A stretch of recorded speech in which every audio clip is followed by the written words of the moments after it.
You are listening to the Horse Radio Network, part of the Equine Network family. This is episode 171 of the Healthy Critters Radio on the Horse Radio Network. Healthy Critters Radio is brought to you by Biostar US. Find them online at biostarus.com. On today's show, we discuss how to make the world a better place for horses. Critter of the show is the Golden Retriever. In Critter Nutrition, an Australian Shepherd shares his holiday tips. And in Coffee Klatch, we ask, what is the most unexpected Christmas present you've ever received? Join us.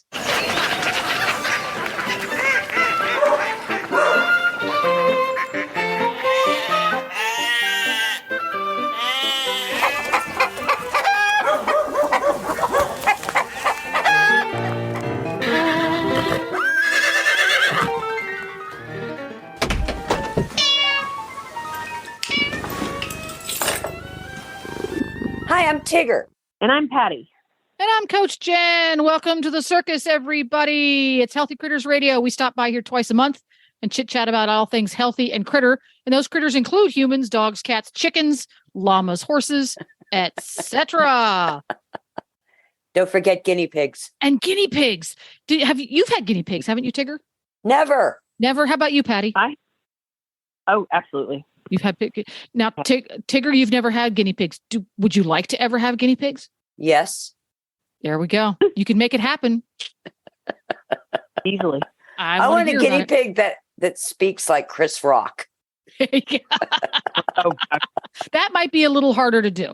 That'll be a challenge. I know. That'll be a challenge. So this is the part of the show at the beginning. Every time we get together, we chit chat about some random topic or catch up on what each of us has been doing for the past month.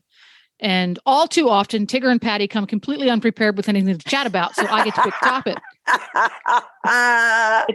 So we throw it to Coach Jen. They throw it at me. And personally, they're my favorites because I get to torture Patty and Tigger. do though. Yeah. Well, this topic was inspired by the fact that Glenn, my lovely husband and founder of the Horse Radio Network, and I and our two horses, Nigel and there you go. Nigel and Scooter went on a little road trip and went to an overnight competition last weekend. So we got to put all of our horse trailer skills and horse trailer equipment to the test. So I'm thinking about horse trailers a lot right now. So I'm going to quiz Tigger and Patty about horse trailers. Horse trailers can be a very divisive topic, as we are about to see. Tigger, straight load or slant? They're the only two answers available. Slant. Patty, straight load or slant? Straight. There we go. Question 2. Tigger, step up or ramp? Ramp. Patty? Ramp. Oh, interesting. Tigger, tie in the horse trailer or not? Tie. Patty? Tie. Tie. Tigger, lots of bedding in the horse trailer or no bedding in the horse trailer?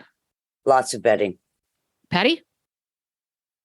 Minimal, like in between. Okay, in between. I knew she had to fudge on one of them. I just knew it. I'm not answering that one. Plead the fifth. Next question. Yeah. Windows with screens or windows without? Tigger? With screens. With screens. Patty? With screens. Final question. Tigger, fly masks in the horse trailer or not? I've never shipped with fly masks, so I would say not. Not. Patty? If I can elaborate later, I'm going to say not. I gave you the one fudge. That's all you get. Say not then. Say not. Now, Tigger, you emphatically chose slant load horse trailer. Have you used both styles? Yes. And you definitely prefer the slant? Yes. Yeah. How about you, Patty? Have you used both styles? I have. And I currently have a straight load, but I like for them to really be able to see out. So mine has lots of windows that they can see out, and it's very, very roomy. It's a 2+1. But I will tell you, I do know that horses probably prefer the slant. I just find that for the size horses I have to have, it's really hard to get a slant load that would work. Yeah. Nigel has 2 stalls in order to fit. Oh. Yeah. Because we have a 3-horse slant. So Scooter gets one stall and Nigel gets two. And he's only 16'1". He's not a giant horse, but he's one of those horses that he won't ride confined. You know how some horses, they'll literally squish themselves into the space and they're going, thumbs up, I'm good with that. Yeah. And other horses, no, I don't think so. He has to fly first class. That's very interesting. So the other one I thought was interesting is you see more and more people who haul their horses with fly masks on their faces, which I think is a relatively new phenomena. Yeah. Have either of you ever done that? No. I have not put a fly mask on my horse, but I have a ton of clients that trailer to me every week, like 4 times a week, sometimes 5 times a week. And a lot of them do put fly masks on because they're worried about dust or particles or whatever. Agreed. And to me, since I guess I just always worry about how much they can see. But if you have screens in the trailer, you shouldn't have to worry too much about. Right. Yeah. You know. Yeah. That's interesting. This is the first time I've ever owned a slant load trailer, and on the head side of the trailer, it has the kind of windows that you grab the top of the window and it has hinges on the bottom. So the whole thing folds down, and then it has the little bars across so they can't stick their head out. Thank you very much. But when you do that, there's no screen. It's just the bars. Oh, interesting. Mine was a sliding. My windows slid and there were screens. Yeah. See, on the butt side, they have screens in their slideys. But on the nose side, they didn't put the screens on there because if the window is down, they'll just push their muzzle through the screen and tear it. So what's the point? Mm-hmm. But I see a lot of trailers now, that have that kind of a window like I have, but it's a completely open hole with just bars like a stall would have. You can get the pieces of, what's the stuff called? Not Kevlar, but it's the stuff that the Kensington rugs are made out of, so that you can put it over the window and it works just like a screen would do.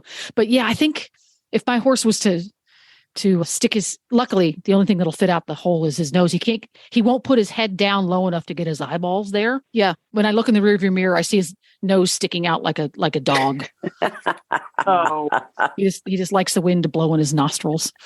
Yeah. Oh, that's cute. It's cute. Well, I know he's upright when that's happening. Right? Yes. Well, that was very interesting. If you have strong opinions about whether straight loads or slant loads are better, or whether you love a step up or a ramp, or whether your horse loves a step up or ramp, tell us about it. Just head on over to Facebook and type in Healthy Critters Radio and hit the like and follow button on the Facebook page and let us. So we are now at Roundtable, and our discussion today is, how do we make the world a better place for horses? And if you're wondering why we're talking about this, because this time of year, I'm always looking to make my charitable donations, blah, blah, blah. And I was looking at thebrook.org, which is dedicated to raising money for working horses and donkeys around the world. And what really caught my eye was the story about the vet's experience, how hard it is to get medicine when a horse that they're treating is attacked by a hyena. Eek! Oh, wow. So it made me think, gosh, how do we make the world a better place for horses? And not just the ones that do the work that, a working horse in a third country does or a donkey does, but overall, how can we make things better for horses? And the first thing that I thought of was environmental. Can we stop using so many pesticides? Can we reduce the amount of herbicides? Can we just go back to grass seed that is grass, that isn't made for cows, and that is multi-strained grass? Some fescue, some orchard grass, a variety. So that's where I would start, and plant lots of trees. That's all you have to say? No. Well, you know what I thought of? I thought one of the ways we can make the world better for horses is get more people to listen to Healthy Critters Radio. Oh, Right? That's good. Oh, yeah. Just say that too. Yeah. But yeah, you've got a point. It's to make the world better for horses. You're also making it better for the cows and the parrots and the humans and the monkeys and the fish and the ants, right? Yeah. I think just continuing to inspire people to step outside the perhaps norm and have a lawn that has more than one species of grass in it, to inspire people to try those kinds of things. Because I was watching there's a TV series on, I don't remember what streaming service it is, called Ghosts. And it's fun and it's cute. But the episode that we watched yesterday, one of the characters, the ghost characters, is a hippie who died when she was attacked by a bear. And it was a very funny backstory. It's not sad at all. But the crux of the storyline in that episode was how to inspire people towards a goal rather than berate them towards a goal, right? Yep. Because one of the other ghosts decided that he wanted to get on the bandwagon and help the environment like his ghost friend, the hippie, did. But he went at it from a very different point of view. And she explained to him how, the goal is not to beat people down with it and make them do it. The idea is to show them and inspire them and do it that way. And I think maybe to do that, don't take the negative, don't take the low road when these things need to happen, because you're not changing anybody's mind. Just right. Yeah. I think that in many ways, the natural world is showing us that it's suffering, and it's part of the big picture of climate change. It's Jurassic Park. You can't contain nature. She loves chaos, and we're trying to bottle her up. And the harder we try, the harder she's going to come out. See? Right? Yeah.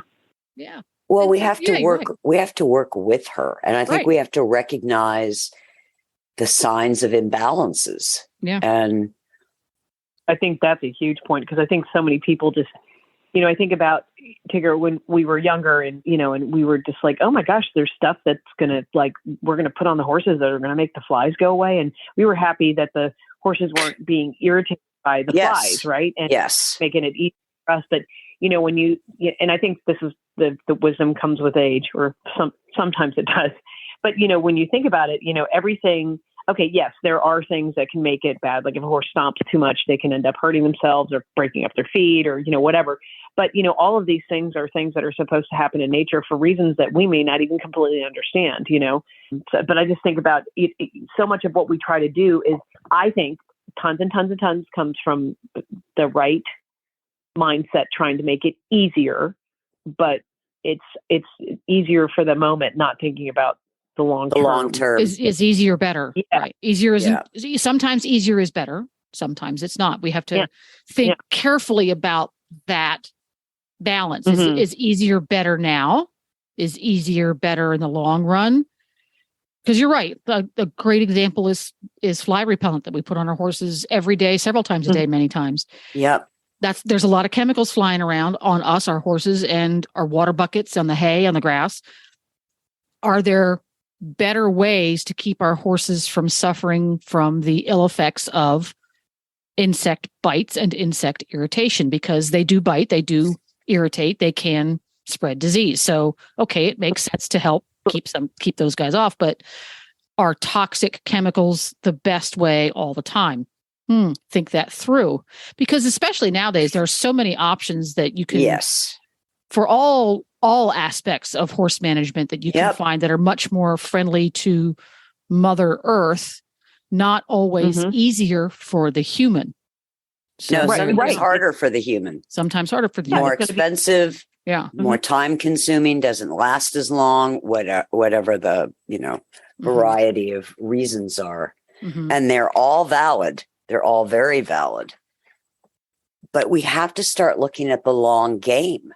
I mean, when I guess because I hear all day long, every single day, horses with immune issues. It's unbelievable the reactions that the horse's immune system is kicking up. And there's lots of different reasons. They're not all the same. But the fact that we even have to address the immune system in an otherwise healthy horse, it really, it's like, whoa, what are we doing? Yeah. And it is very hard to make those decisions because you're right. The extra work involved, especially if you're somebody who has to take care of a large number of horses. Yep. Or if you only have a few, but you also have a full-time job and a family. Yes. So that whole baby steps concepts, are there a few little things that you can do that you can incorporate? Well, they count. Yes. One wasn't built in a day. Absolutely. Right. So making it better for horses everywhere is find your own baby steps and take them. Mm-hmm. And I want to bring up something I thought of that was very inspiring to me. There's a very prominent jumper barn, and I have the utmost respect for their program, their training, their care. But what really made me put them at the very top of my list of horse people I admire was they have this very talented jumper, but he was incredibly quirky.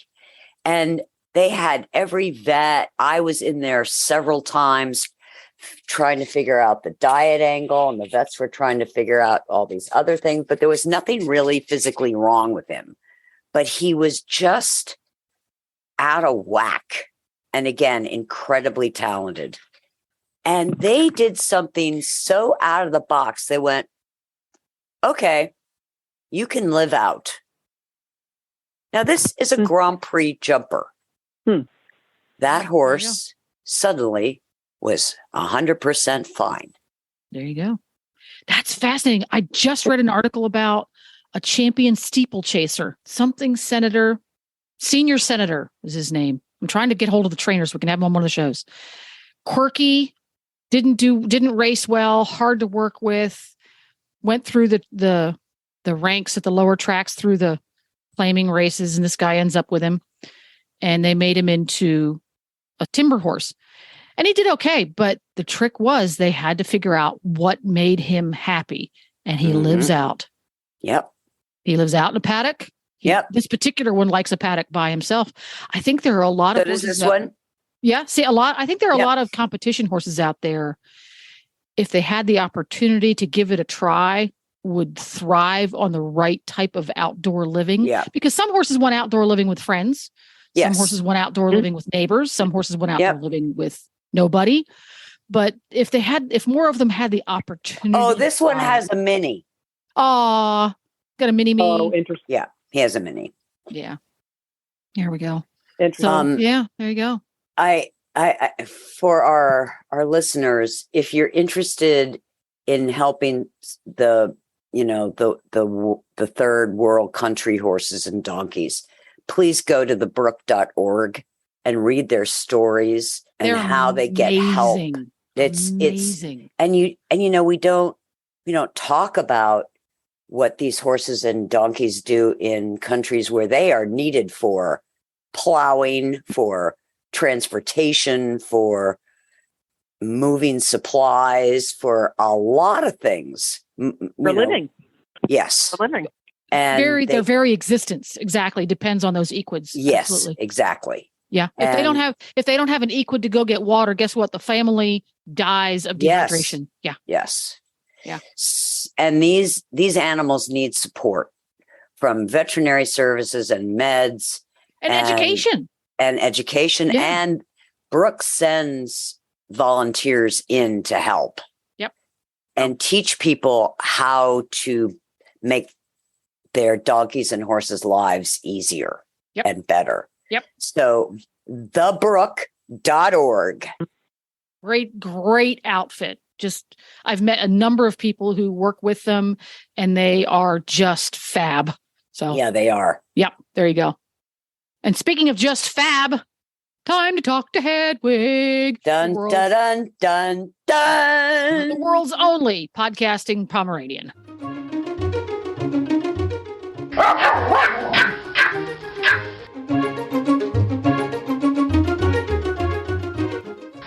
Hi, Hetty.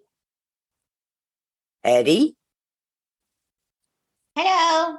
There she is. You have to unmute me, you big jokes. Poor Hetty. It's so rude. Well, we were preparing ourselves for you. Yeah. But you can't act like I'm late and then not let me talk. Rude. Well, Hetty, can I ask you a question? Yes. What would make? How can we make the world a better place for dogs? Oh, I have a list. Are you writing things down or We will be. Yeah. get a pencil? Okay. Yeah. Okay, and some paper because you would forget that, I think. Yes. You have a pencil and paper? I do. And an eraser in case I get it wrong. Yes, good assumption. So here's the thing. The first thing is to realize there are too many people. So do you know the word decimate? Yes. Okay, so Yes. to decimate is a Latin term from the days of the Roman military. It is to eliminate 1 out of 10. Let's start there. Eliminate 1 out of 10. Then line up the next 10 and eliminate 1 out of 10. Do this, 100,000 times. Secondly, Mm-hmm. we need more bacon, which means we need more pigs. And I'm kind of annoyed that people are using pigs for organs. I don't want my pigs to be given to people for heart valves anymore. And I certainly don't want to see the realization of Margaret Atwood's pigoons. So let's just realize pigs should be free until I kill them and eat them. Okay. I personally will do the killing and the eating. No need for the rest of you. Okay. Point the third. There is a distinct lack of dog treats available at dog height. That should be remedied immediately. The treats should be stored on the ground. You can put them in boxes. I can open boxes. That's no issue. So should the treats be at various levels for various size dogs, or should there be a standardized level? I believe that every dog can reach the floor. Let's start there. Okay. Floor, but then see, cats can reach that too. They don't want my foods. All right. And they can have 1 or 2. I don't care.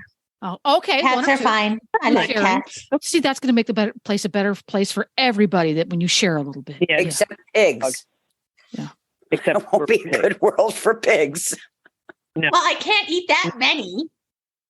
I'm a small dog. So the world will be a better place for most of the pigs, but not all of them. Can I just want to take a moment. You know, you people read Charlotte's Web early on, and it just ruined you for bacon. Which is fine with me, because then I can eat the bacon. I don't like spiders either. It's fine. Charlotte and her web, gone to me. Literary nightmare. Well, it's scary. Yeah. Good point. There we go. Well, thank you, Hedwig, for the wonderful pointers and tips and advice to make the world a better place for dogs. And we won't speak to you for a few weeks now. And we're going to be heading into the holidays. So please do make a point of making it a great holiday for your fur family. And I'm not going to ask you to make it a great holiday for your human servant, because that's probably not on your wish list, is it? She can have a nice time as long as I have a beautiful set of presents. There we go. Of course. Bye-bye, Hedwig. Oh, Bye, bye. Hedwig. Happy holidays.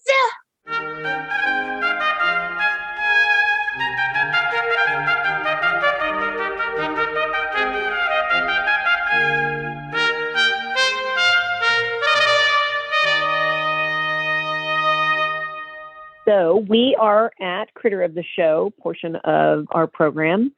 And this evening we are doing the Golden Retriever. Dun, dun, dun. Have you ever owned a Golden Retriever, Patty? I have not. It's the one dog that I haven't, but I will tell you. See, that's the thing. I thought you had at least one of everything. I did too. And it's the reason I decided to do the Golden Retriever is one of my daughter's very best friends is just the most wonderful, conscientious breeder in Scottsville, Virginia. And she's getting married this weekend or next weekend. And I thought, I'm doing the Golden Retriever. And the funny thing was, is I thought to myself, I don't know if Tigger's ever had one because Tigger and I have had most of one of everything. So, but I have not. Well, tell us about the Golden Retriever. Well, so Golden Retrievers are incredibly adorable. I have many friends that have them. They are an exuberant Scottish gun dog. Did not know that. And they're one of America's most popular dog breeds, which I think everybody does know. They have many talents from hunting to field work to actually search and rescue, which I think is quite neat. The females, size-wise, can get to anywhere from 21 to 21 inches at the withers. Males, 23 to 24 inches. And females can weigh up to 65 pounds, 55 to 65 pounds, and males can get anywhere from 65 to 75 pounds. They consider them a medium-sized dog, but I know so many of them have quite large ones, so I'm going to prefer them to being large. But their life expectancy can be between 10 and 12 years, which is nice because they are a bigger dog. They have a beautiful golden color with a stunning broad head and just sweet, intelligent eyes. Their personality is easily explained is joyful. I have never met one that just doesn't wake up thinking that the glass is half full, and I love that. They're very outgoing and trustworthy and super eager to please for the whole family. They are relatively easy to train, but they do have a lot of energy. So it's important to have a job for them because they really maintain sort of a puppy type personality through most of their adulthood until they get quite older. So it's something to think about. So pros and cons about them, and this is one of the biggest, most important questions, do they shed? Yes, they shed a lot. I actually think, and I don't know, but I'm going to have to ask, I actually think they may shed more than our Australian Shepherds, which is a lot. So it's going to mean you have to do weekly grooming to keep because they shed down. all the time. Aussies kind of shed, twice. Oh, that's interesting. Okay, that's an interesting point because I mean, obviously we have to brush our Aussies, but these guys apparently it's like one of the biggest. When you say cons, that's, something you can deal with. These are excellent family dogs, and they're good for the whole family. And what I mean by that is they don't just pick one person. Like our Australian Shepherds tend to have their one person. That's their person. They love the whole family. But, most Golden Retrievers, just everybody in the family is equally the good person. So they're smart and friendly and very peaceful and easy to house train. My friend Jerry has probably the most beautiful one I've ever seen in my life, and he's quite large. But she actually trained him, and I know many people can do this, but I just thought this was fascinating. But she trained him as a really young puppy. I'm going to say he was 15 weeks old, probably even a little younger. She had a little like sleigh bells on her door or bells on her doors and taught him to go over to the door and nudge it when he wanted to go out. I thought it was brilliant. So anyway, very, very smart. They have a decent lifespan for a big dog, which I said earlier. And the other wonderful thing that they have is they get along with all other animals. So they're good with other dogs. They're good with cats. So they're a good family dog if you just don't want to have one animal in your life. So some of the other things to seriously consider, I'm not going to call this a con, but they do need exercise. So therefore they need space and a job.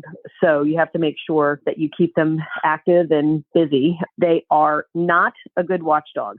They have never met a stranger. So keep that in mind. They can be a little bit more prone to separation anxiety. Again, going back to the training part of it. So if you train them to have a job and equip them well enough, that's something I think that can probably be dealt with. So keeping that in mind, that they are trainable and they're smart dogs, I think that there would probably be a wonderful asset to anybody's family. But you just have to remember that they do have a lot of energy and they do shed. And if you can deal with that stuff, it sounds like it could be a perfect family pet.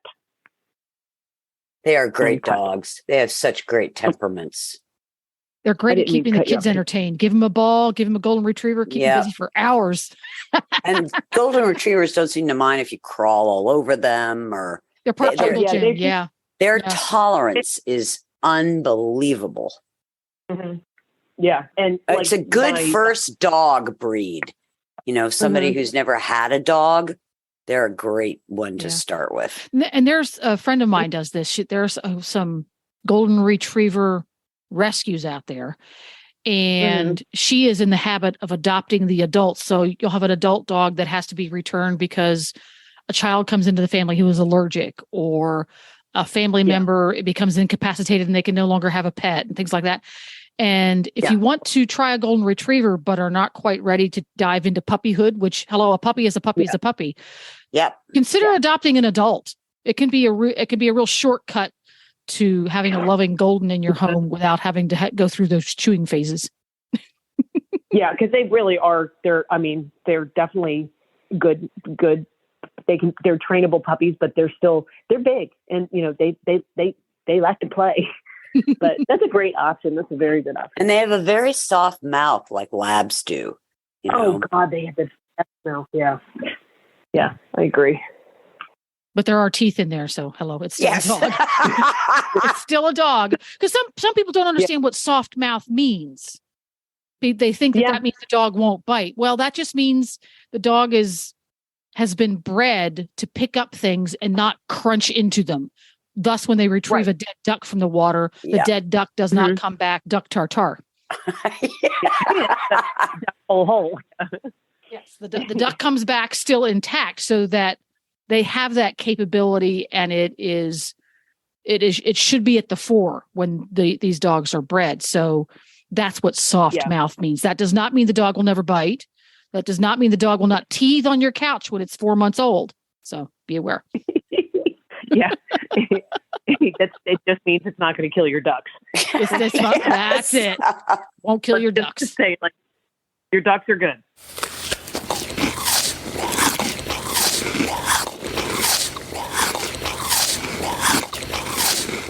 Now we're at Critter Nutrition, and today Buckaroo is going to give the lecture, if you will. And this is his holiday behavior tips for horses, humans, and dogs. My name is Buckaroo, and I am a 9-year-old Australian Shepherd and connoisseur of food, treats, and my human's peanut butter jar. I am a schmoozer with the ability to get humans to do what I want. Hence, I'm frequently called Mr. Schmoo or Schmoony due to my engaging personality. But I digress. My top tips for horses, humans, and dogs for the holiday season come from my many years of experience gaining insight as to appropriate behavior and decorum during this festive time. I have taken the liberty of including insights from my fellow pack members as well. Dear horses, please do not get stressy, colicky, or go off your feed. This will cause the human to go into a complete meltdown of panic and worry on top of the holiday pressures. I will then be forced to be the emotional support animal, and I'd much prefer to gnaw on a chew bone or take a nap.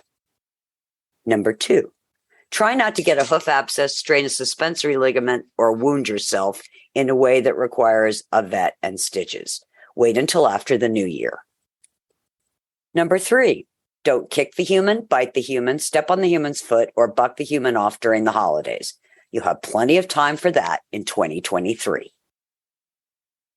Dear humans, be sure to leave platters of food on the edge of the counter for ease of canine counter surfing.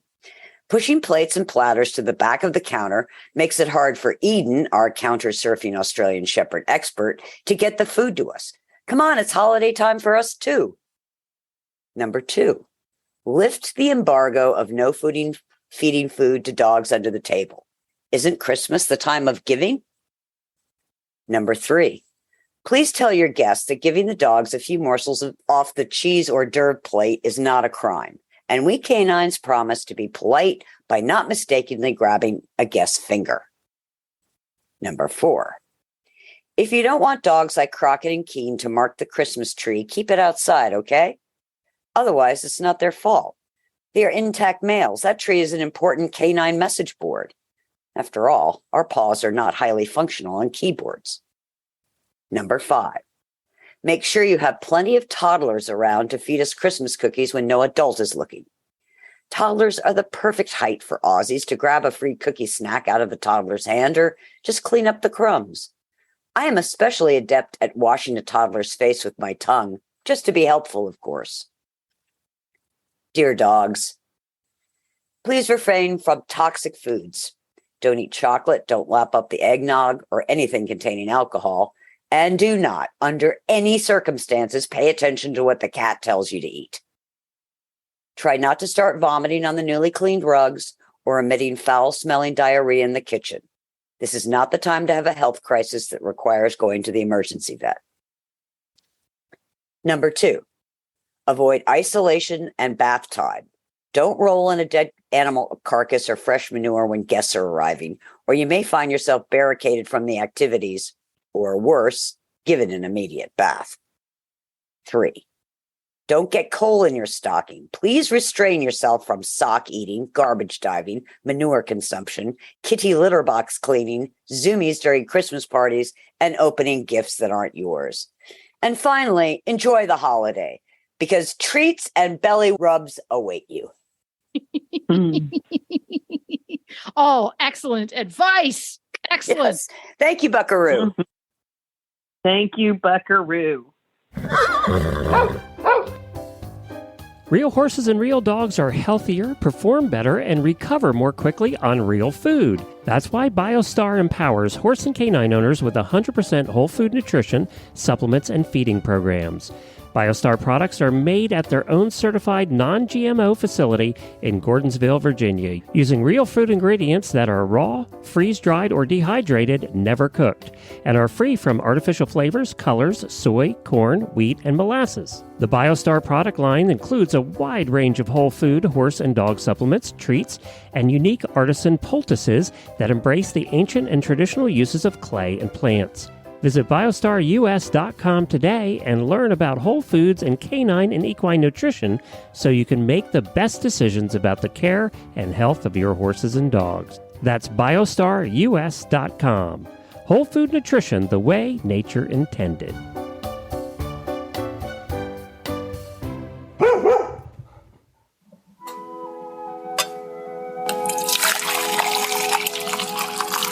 And our topic is the most unexpected Christmas present you've ever received. And I have 2 stories on this one.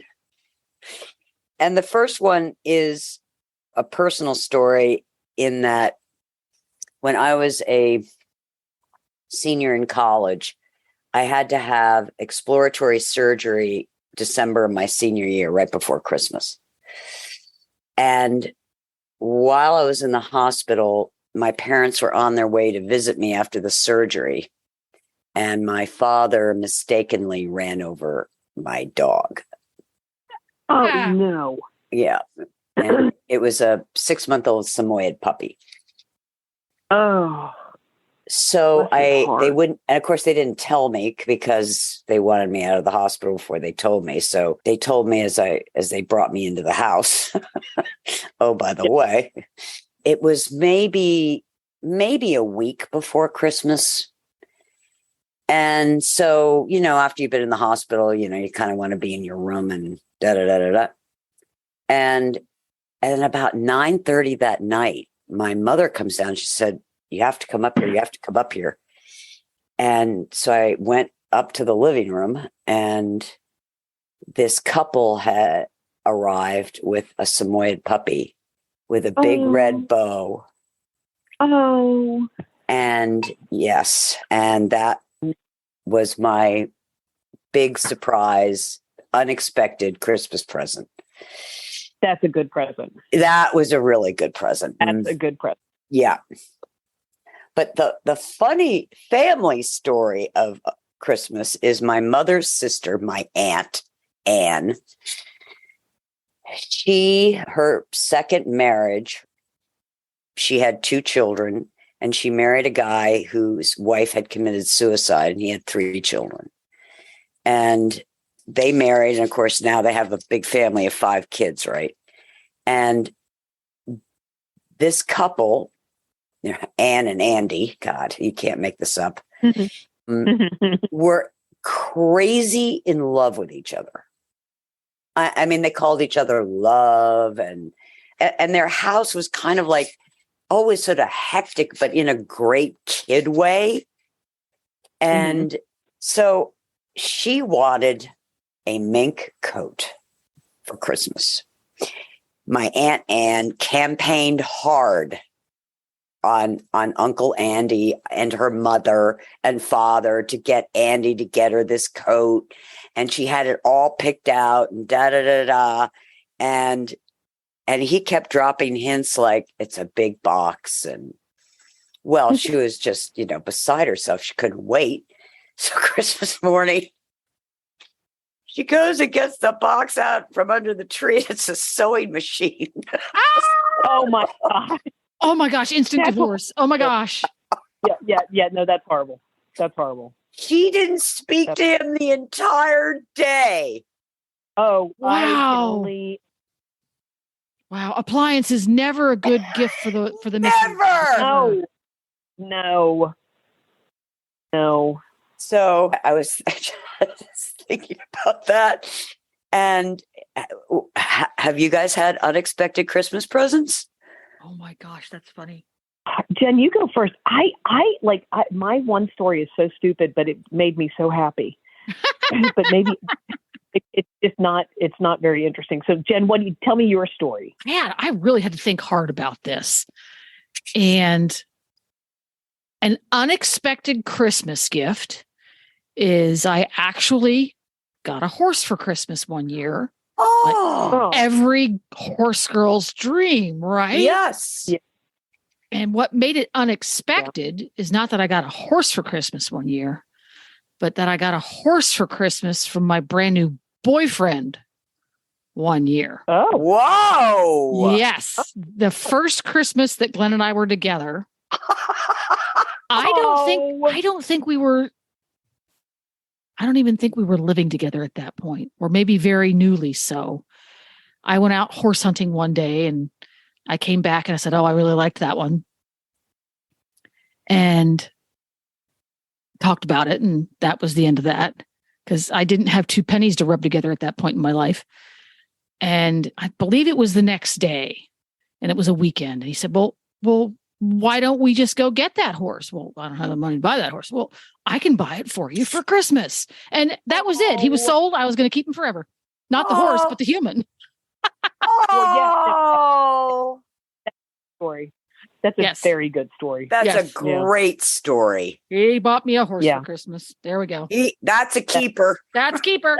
I think I'd keep it. So my story is not nearly that good, but it made me super happy. Every couple of years, Peter just goes ridiculous for me with Christmas, and I don't always know why or what inspires him. This year, I'm telling you, is going to be a bad year. I already know it. But we were in Florida.